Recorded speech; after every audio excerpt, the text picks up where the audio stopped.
이제 블레셋에게 빼앗겼던 법궤가 지난 시간 보이지 아니하시는 하나님의 손에 의해서 벳세메스 방향으로 도무지 송아지를 금방 낳은 암소들이고 또 수레를 한 번도 끌어본 일이 없는 암소들이기 때문에 사람이 강제적으로 끌지 않으면 이제 의도된 목표 방향으로 도무지 갈 수가 없는 그 암소가 싣고 있는 수레에 실려 있는 하나님의 법궤, 그것이 보이지 않는 하나님의 손에 의해서 우리가 지난 시간에 살펴본 6장 19절 어간을 보면 벳세메스로 결국 도착을 했습니다. 안타깝게도 벳세메스 사람들은 너무나 호기심이 지나친 나머지 그 법궤 안을 들여다봤다가 많은 사람이 목숨을 잃게 되었고, 두려움에 빠진 벳세메스 사람들을 기럇 여아림 사람들에게 이 하나님의 궤를 옮겨갈 것을 요청했고, 또 기럇 여아림 사람들은 그것을 흔쾌히 받아들여서 기럇 여아림으로 하나님의 궤가 모셔지게 되었다. 오늘 7장 1절과 2절에서 그 얘기가 나오죠. 자, 7장 2절을 보면 바로 기럇 여아림에 도착한 이 하나님의 법궤가 20년 동안 머물러 있었다라고 얘기하는데, 요 20년이 이제 기럇 여아림에 도착한 때로부터 7장 3절 사이의 시간의 간극인가? 요건 좀 명확치가 않아요. 오히려 주류 신학자들은 나중에 다윗이 결국 이 하나님의 궤를 이제 예루살렘으로 모셔가지 않습니까? 바로 그때까지의 시간이 20년이 걸렸다. 이제 그렇게 보는 것이 오히려 타당합니다. 그러니 실제로 우리는 지난 시간을 통해서 보이지 아니하는 하나님의 손이 블레셋을 징계하는 동안 7달이 걸렸다 그랬죠? 6장 1절 거슬러 가서 한번 확인해 볼까요? 6장 1절을 보시면 여호와의 궤가 블레셋 사람들의 지방에 있은 지 7달이다. 왜 하필이면 6개월도 아니고 1년도 아니고 7달인가? 블레셋의 5도시 그리고 그 5 방백들, 이제 이들이 또 블레셋 온 백성들이 하나님이 참된 신이시구나 하는 것을 깨닫는 기간, 실제적으로도 7달이지만 7달은 바로 그런 온전한 깨달음에 이르는 기간을 상징한다 그랬습니다. 성경에는 여러 곳에서 7달 혹은 7때 혹은 7년 이런 것들이 계속해서 반복해서 나오는 것은 바로 그와 같은 이유들 때문입니다. 그러니까 지금 하나님의 궤가 기럇 여아림으로 되돌아온 지 20년이 경과했다고 보기는 어렵고, 이제 빼앗겼을 때의 시점에서 7달 만에 되돌아온 법궤, 그리고 그로부터 아무래도 시간은 조금은 흘렀겠죠. 아마 이스라엘 백성들에게 블레셋에게 그 법궤를 빼앗겼던 그 기억들은 여전히 생생히 있을 겁니다. 그래서 오늘 전투가 벌어진 장소 12절을 보면 에벤에셀이라 그렇게 되어 있는데, 자, 기억나십니까? 4장 1절로 다시 되돌아가서 보죠. 4장 1절입니다. 4장 1절 사무엘의 말이 온 이스라엘에 전파되니라. 이스라엘은 나가서 블레셋 사람들과 싸우려고 어디에 진쳤다고요? 에벤에셀 곁에 진치고 그랬습니다. 그러나 실제적으로 4장의 사건이 벌어질 때는 이 장소를 에벤에셀이라 부르지는 않았다. 4장 설교할 때 그때 이미 설명을 드렸습니다.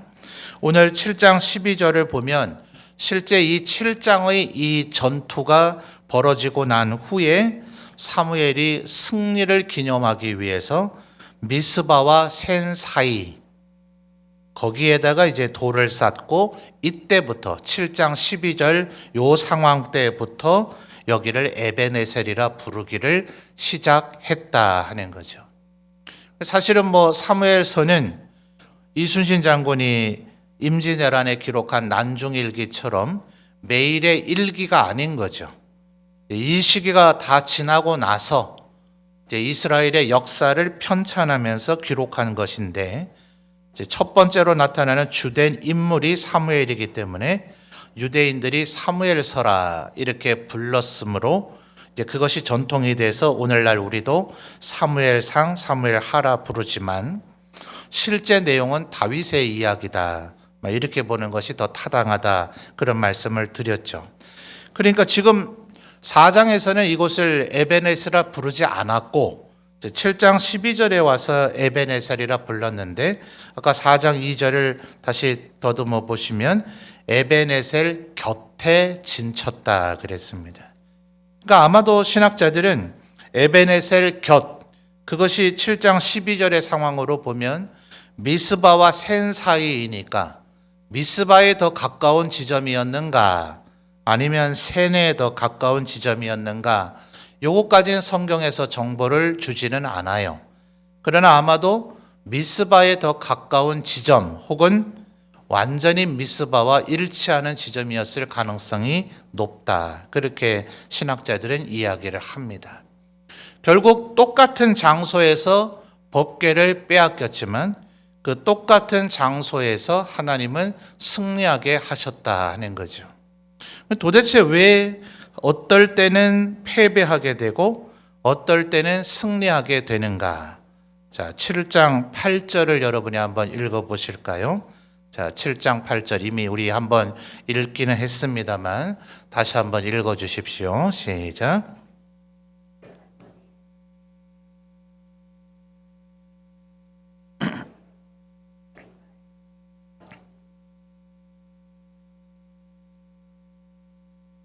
아멘.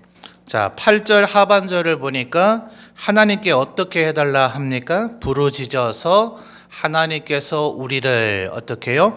구원하시게 하소서. 자, 구원하시게 하소서, 요 말에 밑줄을 끄시든지 잘 기억을 하시고요. 4장 3절로 다시 가서 비교를 해보겠습니다. 4장 3절입니다. 자, 4장 3절을 우리 성도님들이 또 다시 한번 읽어 주십시오. 시작.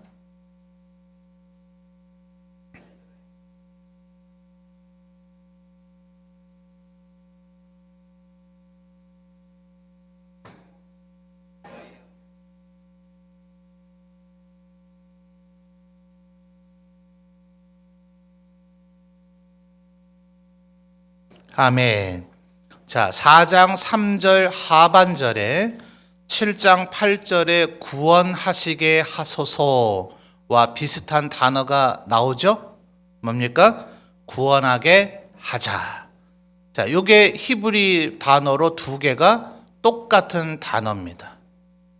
그리고 3인칭 미완결형 요거까지도 똑같아요. 그러니까 정확히 같은 단어인데 지금 우리 한글로는 약간 번역이 다르게 돼 있죠. 왜 그럴까요? 주체가 누구냐 따라 다르기 때문에 그래요. 4장 3절은 마치 하나님을 우리가 부릴 수 있는 종인 것처럼 하나님이 우리를 구원하게 하자. 하나님을 막 부려먹으려고 그래요. 그런데 7장 8절에서는 지금 태도가 완전히 바뀌어버렸죠. 사무엘 선지자께서 우리를 위해서 기도하셔서 하나님께서 우리를 구원하시게 하소서. 자, 구원의 주체가 누구예요? 4장 3절에서는 이스라엘 인간들이었어요. 자기들이 하나님을 도구로 써먹고 하나님을 이용해서 우리의 구원을 이루자, 하나님이 우리를 구원하게 만들자, 하나님이 그렇게 부릴 수 있는 존재입니까? 그렇지 않죠. 근데 7장 8절에서는 이제는 하나님이 어떤 분인지를 온전히 깨달아 알게 되니 사무엘 선지자가 하나님 앞에 부르짖어 기도해서 우리를 구원하시게 하소서. 구원의 주체가 누굽니까? 하나님이시라는 것에 대한 정확한 깨달음이 생긴 거죠. 자, 그렇기 때문에 4장에서는 하나님의 명령과 지시가 없었지만 이들은 법궤를 자기 임의대로 가지고 오자 이렇게 얘기했다 그랬죠. 하나님의 법궤를 물건 취급했다 이랬습니다. 인격체로 또 하나님의 그 임재, 하나님의 상징 혹은 하나님 그 자체로 여기지 아니하고 한낱 물건처럼 임의대로 마음대로 가져와도 되는 것처럼 그렇게 여겼다 그랬습니다. 그런데 아까 우리가 7장 1, 2절 살펴봤죠. 하나님의 법궤가 지금 어디에 와 있어요? 실로로 되돌아오지는 않았지만 벳세메스를 거쳐서 기럇 여아림에 와서 지금 분명히 이스라엘의 경내에 있어요. 그러니까 4장 3절의 마음을 아직 버리지 않았다면 이 미스바 자리로 하나님의 법궤를 또 가져올 수도 있었겠죠. 더 이상은 그렇게 하지 않았다는 것이 이것이 결정적인 차이입니다. 그러니까 하나님의 법궤가 꼭 전장에 있어야만 우리가 승리하는 게 아닌 거죠. 하나님 앞에 우리가 어떠한 마음이냐가 더 중요한 것이지, 그러면 전쟁이 벌어지면 우리는 예배당 안에 머물러 있어야 될 거 아닙니까? 그래야 승리하지 않겠어요? 예배당을 벗어나 저 들판 골짜기 산악으로 나가면 거기서 어떻게 전쟁에 승리하겠어요? 하나님을 내 편으로 만들려고 하는 것이 아니라 내가 하나님의 편이 돼야 된다. 미국의 남북 전쟁 때 링컨이 했던 유명한 말이라 하죠. 처음에는 노예를 죽어도 해방시키지 않겠다 하는 남부군이 우세했어요. 그런데 아이러니한 것은 미국의 남부와 북부 지역에서 교회가 더 많고 성경 더 많이 읽고 예수를 잘 믿는다고 보여져서 이 주들, 벌써 그때 미국이 남북 전쟁을 할 때 주가 수십 개 주가 있었잖아요. 동부에 13개 주만 있는 게 아니라 수십 개의 주가 있었는데 남부 쪽의 주들이 훨씬 교회도 많고 그래서 예수는 잘 믿는 것처럼 보여졌어요. 그래서 그 남부 지역을 바이블 벨트라, 성경이 마치 띠를 이루고 있는 것처럼 남부 지역은 하나님을 믿는 자들이 많다. 북부인들은 미국 내부에서도 양키라고 불리는 굉장히 모욕적인, 거의 우리 한국말로 하면 쌍놈에 해당되는 표현이 양키거든요. 그렇게 남부인들이 북부인들을 양키라고 불렸지만 그들도 어쨌든 하나님을 믿는 사람이라 그렇게 스스로 자부하고 있는 사람들이 이었어요. 처음에는 남부에 밀리니 이 북부의 링컨의 참모들이 기가 막히죠. 그래서 그들이 하나님이 우리 편이 돼야 될 텐데 이렇게 탄식하고 하니 링컨이 했던 말이 하나님이 우리 편이 돼야 되는 게 아니라 우리가 하나님의 편이 돼야 되는 것이다. 우리가 하나님의 뜻대로 살아야 하나님이 우리를 도와주시는 것이지 하나님을 내 도구, 내가 축복을 받는 방편으로 쓸 수 있는 것은 아니다 하는 거예요. 자, 그렇다면 지금 4장 3절과 7장 8절을 비교해 본 것처럼 겨우 법궤 하나 가져오지 않고 그리고 그 법궤를 어떠한 마음으로 대했고 구원하게 하자 아니면 구원하시게 하소서라는 이런 단순한 말의 표현에서 이 승리와 패배의 차이가 있었는가? 그렇지는 않죠. 자, 7장 2절로 하나씩 체크를 해보죠. 도대체 똑같은 장소에서 얼마 전에는 왜 참패를 하고 법궤를 뺏기고 홈리와 비나스가 전사하고 그로 인해서 그 소식을 들은 엘리까지 죽게 되는 바벨론 포로로 끌려가기 전에는 이스라엘 역사 가운데서 가장 참담한 사건이 일어났던 똑같은 장소에서 왜 이번에는 에베네셀의 하나님이 승리하게 하셨는가?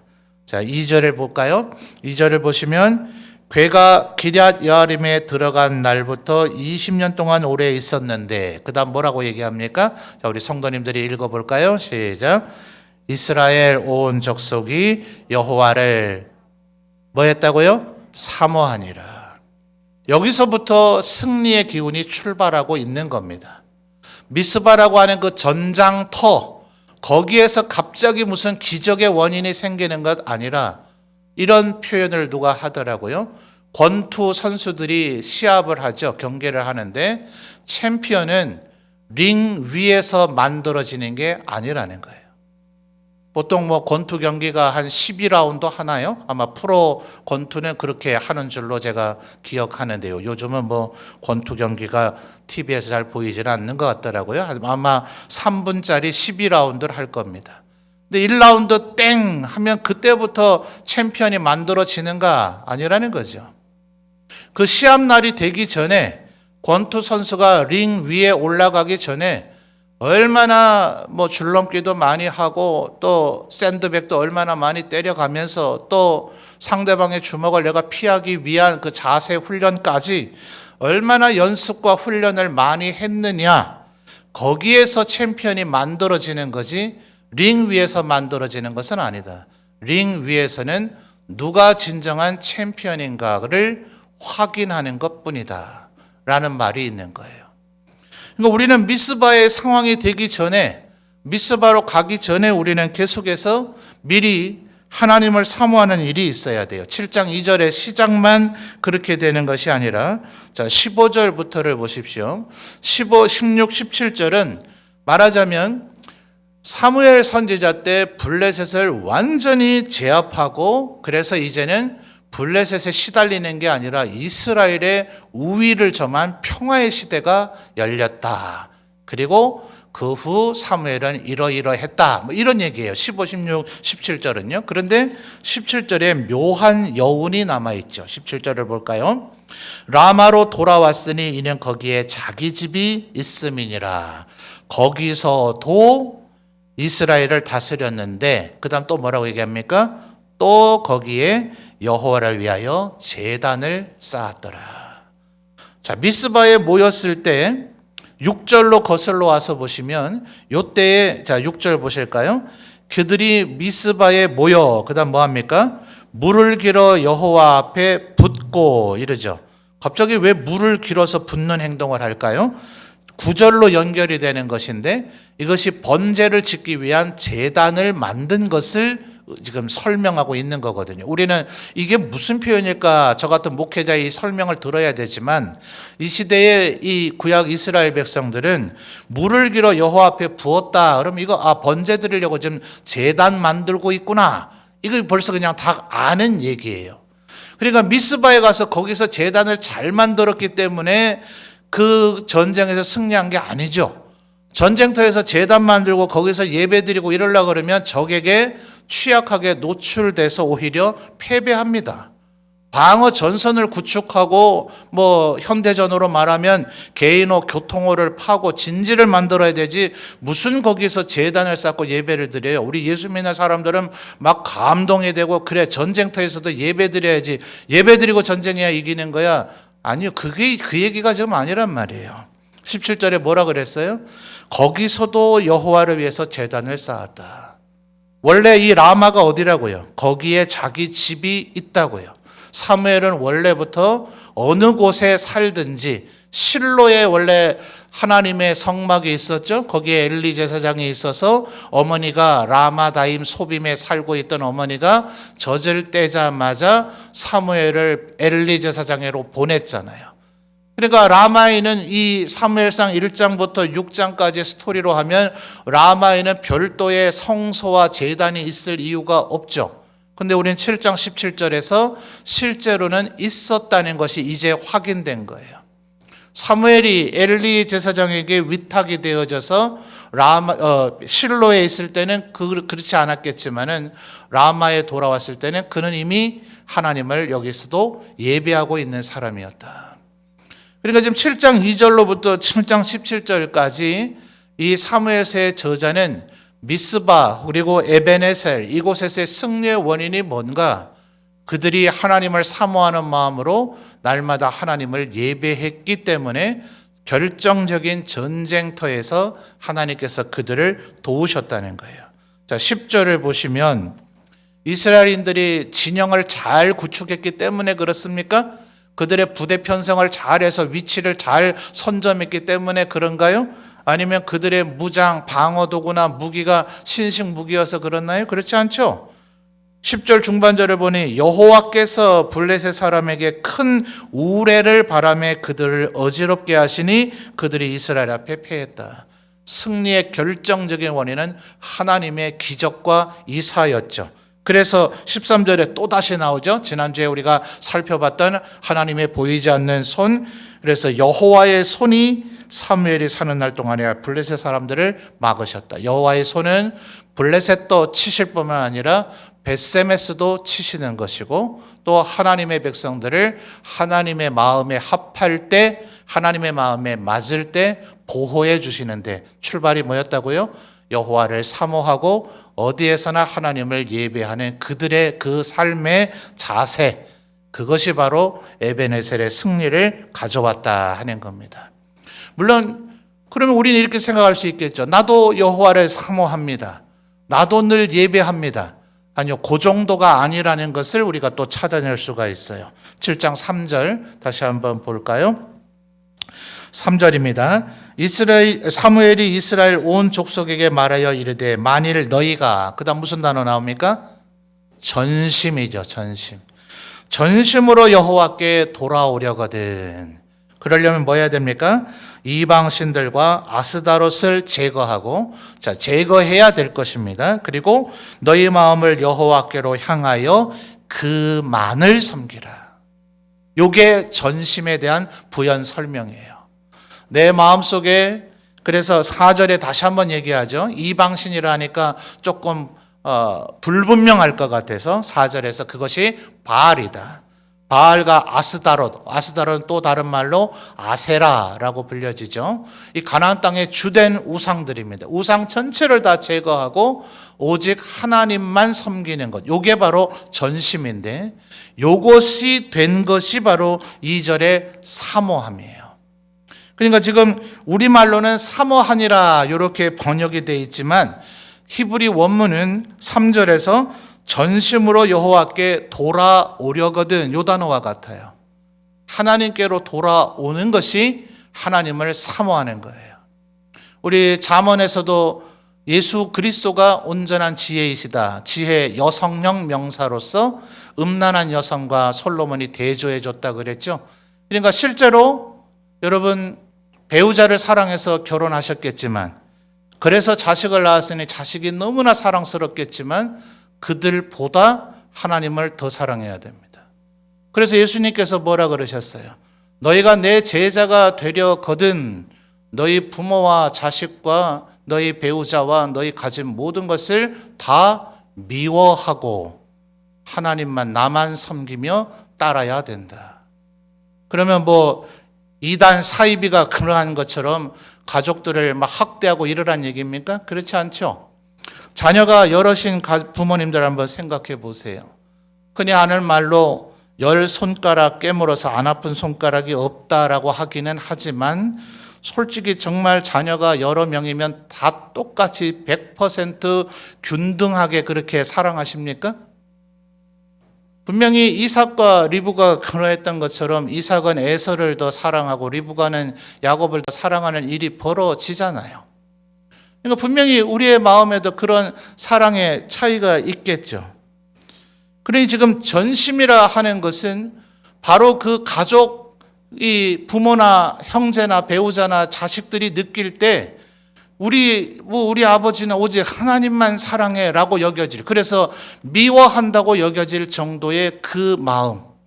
물론 분명히 주님은 얘기하시기를 친족을 돌아보지 않는 자는 불신자보다 악하다 하셨어요. 그러니까 친족을 내팽개치고 가정 내팽개치고 내몰라 하고 뭐 그렇게 살라는 얘기는 아니에요. 그러나 분명히 가족들이 질투심을 느낄 정도로, 남편이, 아내가 나를 사랑하기는 사랑하지만 하나님을 사랑하는 것이 더하다, 이렇게 느껴질 정도의 상태가 3절에서 얘기하는 전심이요 2절에서 말하는 사모함이라 하는 거예요.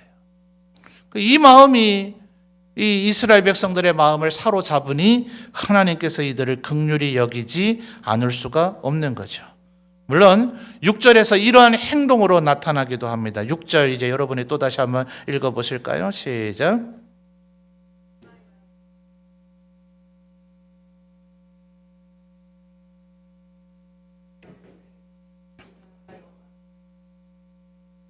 아멘. 자, 6절 하반절을 보니까 우리가 여호와께 범죄하였나이다, 회개죠.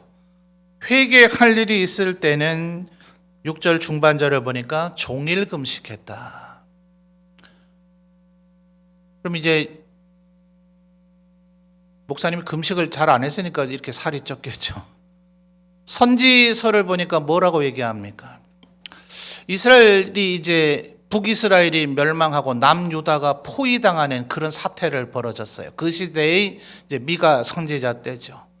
그러니까 이제 북이스라엘이 멸망한 달 슬프잖아요. 그날 금식합니다. 예루살렘이 포위당했던 달, 그 달도 슬프잖아요. 금식해요. 이러다 보니까 1년에 금식하는 날이 더 많아요. 그러니까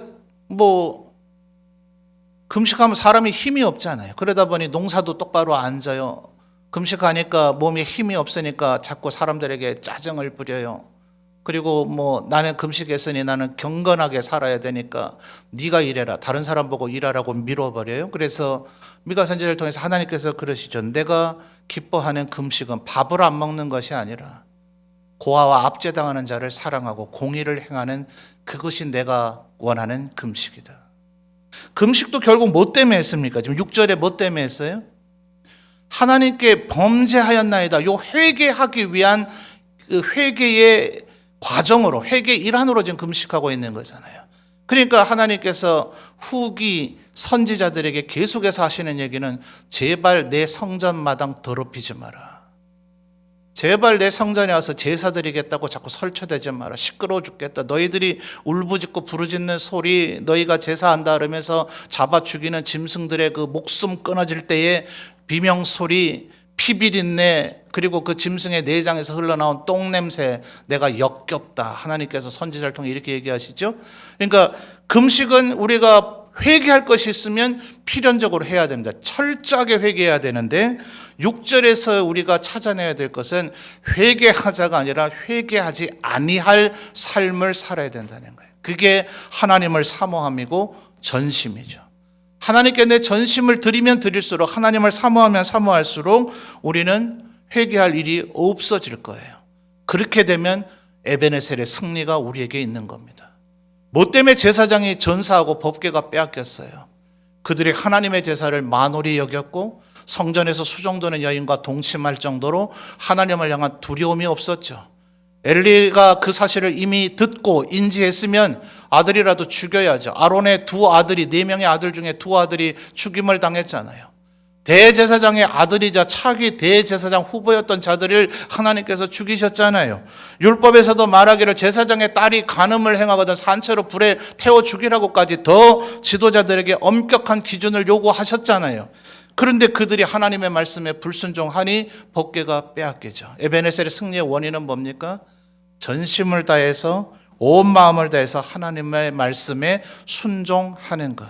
그러면 하나님께서 우리를 도우신다 하는 것입니다.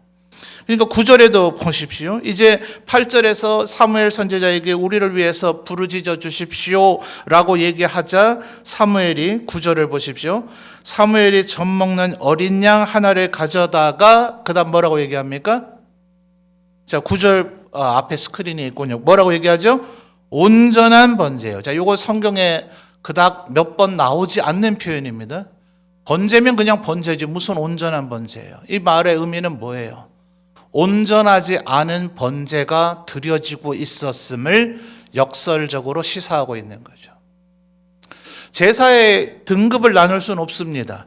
속죄제와 속건제는 죄의 씻음에 대한 문제이고, 화목제는, 그러니까 속죄제와 속건제는 마이너스적인 요소를 제거해서 제로 세팅을 한다면 하나님 앞에 빵점으로 살아가면 뭐 하겠어요? 마이너스 점수는 아니더라도 빵점인 게 뭐 그리 대단합니까?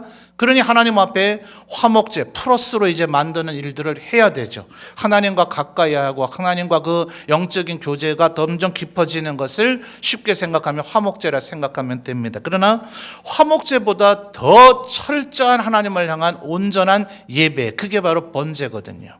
근데 지금 9절은 뭘 얘기합니까? 그 번제조차도 미흡한 것이 있을 수 있다는 전제 속에서 온전한 번제를 얘기하고 있더라는 거예요.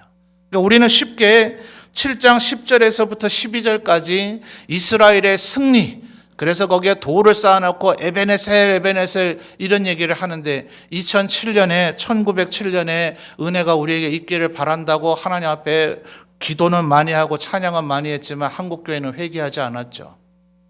그러니 1907년의 역사가 한국 기독교에 다시 재현되지는 않았어요. 에베네셀을 기억하는 것이 중요한 것이 아니라 이 에베네셀이 왜 있어졌는가? 왜 똑같은 이 미스바와 센 사이에서 법궤를 빼앗겼던 이 자리에서 하나님이 이때는 도우셨는가를 우리가 살펴보면 어떻게 하면 하나님이 우리를 도우실 것인가가 나오는 거죠. 전심을 다해 하나님을 사모하시는 우리 성도님들이 되시기를 바랍니다. 우리의 삶에 있는 우상 숭배하는 모든 것들을 제거해버리는 우리 성도님들이 되시기를 바라요. 그리고 하나님 앞에 온전한 번제를 드리게 될 때 우리 성도님들의 삶의 정황, 여러분의 삶의 상황이 어떠하든지 하나님께서 반드시 우리를 도우실 것입니다. 13절에 뭐라 그랬다고요? 여호와의 손이, 보이지 아니하시는 이 여호와의 손이 이때부터 이스라엘을 도우시더라. 하나님 앞에 이와 같이 살아가심으로 말미암아 우리 성도님들의 매일의 삶이 에베네셀 되시는 은혜가 기적이 있기를 주님의 이름으로 축원합니다.